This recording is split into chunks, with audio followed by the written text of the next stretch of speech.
మహాదేవి పీఠాధిపతులు శ్రీ శ్రీ శ్రీ శ్రీ వీర శివకుమార స్వామి వారు గత 10 రోజులుగా ఆ మఠం యొక్క అభివృద్ధి కోసం అహర్నిశలు శ్రమిస్తూ రాష్ట్ర వ్యాప్తంగా పర్యటిస్తా ఉన్నారు.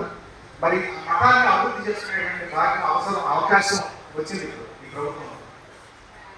దాదాపు 3 కోట్ల రూపాయలు ఈశ్వరుని మఠాన్ని డెవలప్ చేయడానికి, అలాగే ఆ మొత్తం కందిమల్లయ్య మొత్తాన్ని కూడా డెవలప్ చేయడానికి ప్రభుత్వం నుంచి దాదాపుగా కోట్లాది రూపాయల నిధులు ప్రభుత్వం విడుదల చేసింది. దానిలో మన కాంట్రిబ్యూషన్ కొంత ఉంటే తప్ప ఆ మ్యాచింగ్ గ్రాంట్ మనకు రాజు వచ్చే అవకాశం లేదు. దానికోసం వారు దాదాపుగా రాష్ట్ర వ్యాప్తంగా పర్యటిస్తూ ఉన్నారు. అంత బిజీ షెడ్యూల్లో కూడా మన ఆహ్వానాన్ని మన్నించి ఇక్కడికి వచ్చి శుభాశీస్సులు అందిస్తూ మనందరికీ ఆశీస్సులు అందించడానికి ఇచ్చేశారు. వారు చెప్పేటువంటి విషయాలు మనం చాలా శ్రద్ధగా వినాల్సినటువంటి అవసరం ఉంది.